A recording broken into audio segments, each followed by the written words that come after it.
Hi guys, welcome back to my channel. Today I am sharing swatches with you of the polishes that I wore in the month of February. This is going up just a little bit later than I had hoped and anticipated, but we are here. We did make it. In the description box, I will link any polishes that are currently available, and then if a polish is not available, I will link the maker's site. Also, I very quickly failed at keeping up with nail art. I just didn't have time this month. I didn't even make it to Disney in February, so I don't have any nail art or nail art videos to share with you, but I do have 6 beautiful manicures. So let's go ahead and get started. The first polish that I wore is from my brand, Pampered Polishes. This is Valentine's Day 2023. It is a white crelly with red, pink, and black micro flakes. This released for Valentine's Day. I am personally a sucker for a white crelly. I am personally a sucker for a flake, and I enjoy my own formula on those two aspects. So this was a hands down must wear. As soon as it was made, I knew I needed to, and I was very disappointed in myself. I did want a whole pink polish is like a big part of my heart. So I did want a whole like fun Valentine's Day collection, and just nothing was working out. So I only ended up releasing a duo, but I do really enjoy the duo that came out. So this is part of that duo. In my swatch photo, you are going to see 2 coats of Valentine's Day 2023 plus a glossy top coat. I'm also just realizing we are very pink heavy in the month of February, and that is very fitting. So the next polish that I wore is Hollywood and Vibe from OPI. This is more of a soft kind of pastel baby pink cream. This is really like a go-to shade for me. Like if I don't know what I want to wear, it doesn't matter what season, what holiday is around, I will almost always reach for a pastel baby pink cream. This one was good. I did end up needing 3 coats to build it up to 100% full opacity. The ridges in my nails have been positively severe lately, so definitely more on me than the polish itself. I did use a ridge filling base coat, but it just didn't give it to me 100%. So all that aside, this was a very beautiful manicure. I enjoyed it very much. So in my swatch photo, you are going to see 3 coats of Hollywood and Vibe from OPI and a glossy top coat. Let's move on to another soft pink, shall we? Up next is Pink and Bio from OPI. This just released with their Me, Myself, and OPI collection for spring 2023, so it should be readily available if you're interested. This one is a much softer, powdery baby pink. Here are the 2 next to each other. Pink and Bio definitely looks more of a like washed out white pink. And I did really enjoy that. I actually got 2 coats full coverage for my entire manicure for this one. So I was pleasantly surprised about that. The formula was great. No issues whatsoever. I think I ended up leaving this one on all the way through Valentine's Day, which was a record for me, but it was absolutely stunning and I didn't want to take it off. So in my swatch photo, you're going to see 2 coats of Pink and Bio and a glossy top coat. I might have failed at the Valentine's Day release that I had hoped for, but I succeeded beyond my own expectations for my St. Patrick's Day release. So up next from my brand, we have Zero Lux Given. This is a primarily gold to green multi-chrome, excuse me, but at extreme angles it does go to blue and purple, and then it's got a scattering hollow and a holographic flake. I know I'm not a big multi-chrome fan. I don't just love a multi-chrome on itself, but I've said it 100 times. If you throw something in there like an aurora, a holographic, a different element to it, even a glitter, I'm all about that life. And shifty on shifty, I'm here for it. So whenever I was making this polish, I had intended on making it just a straight multi-chrome because everybody seems to love a straight multi-chrome. But then I was like, I don't.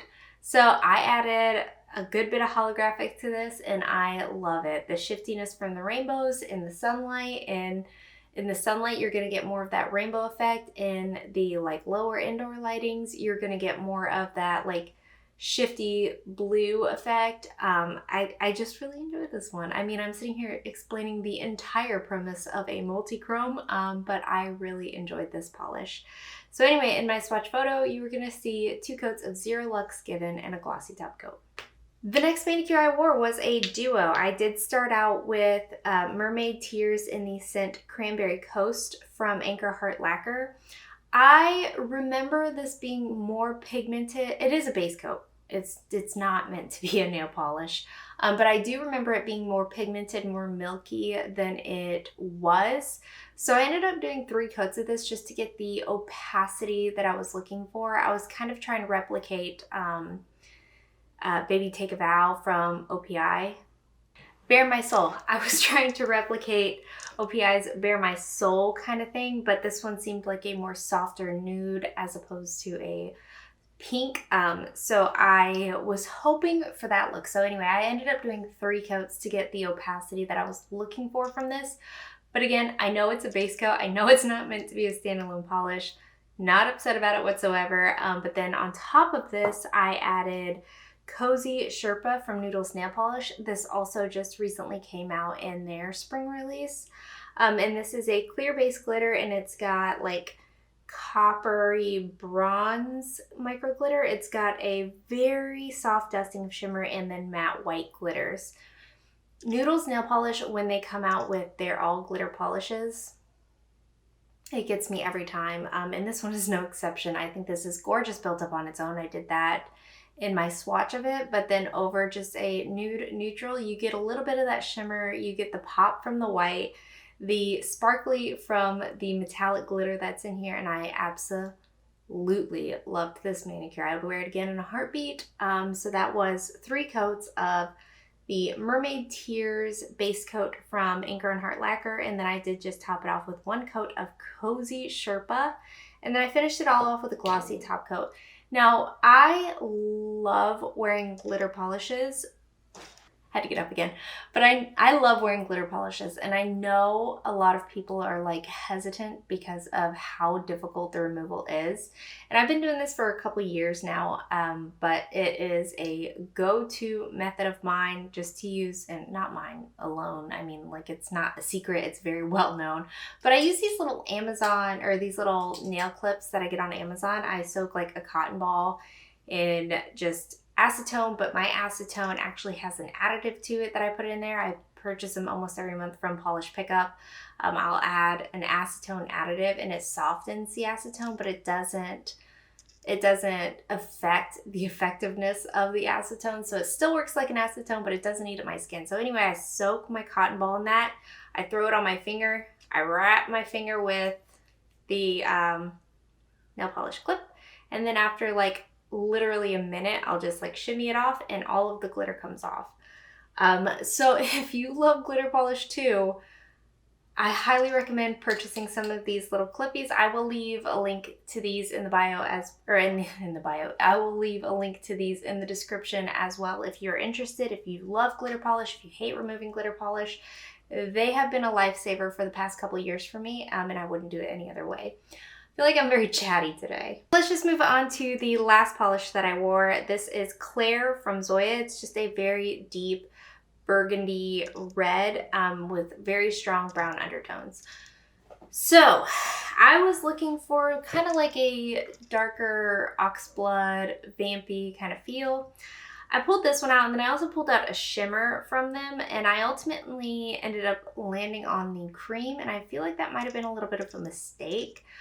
This was beautiful. I ended up changing out the brush for their Z-Wide brush. I used to like Zoya's original brush, but I just can't do it anymore, and I don't know why.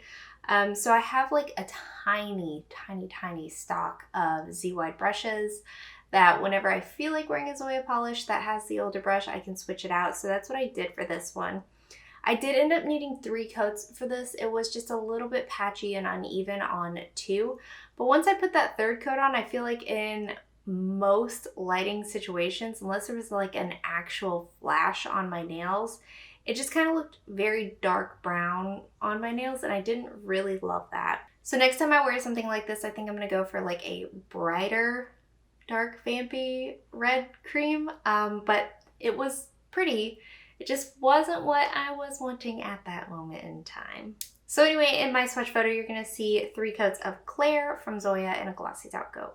And guys, that is it. Thank you for sticking with me through all of my chattiness. I'm sure I will cut a lot of that out because I, first off, hate hearing myself talk. So if I have to be long-winded about something, it is very uncomfortable for me to edit for some reason. But second off, it was just mostly pointless jabbering, so I'll probably cut a good bit of it out. But thank you for sitting with me through this video. Let me know what you guys wore in the month of February. Did you celebrate Valentine's Day? So what nail polish did you wear? Wondering minds want to know. Give this video a thumbs up if you liked it. Subscribe if you'd like to see more from me, and I will talk to you again next time.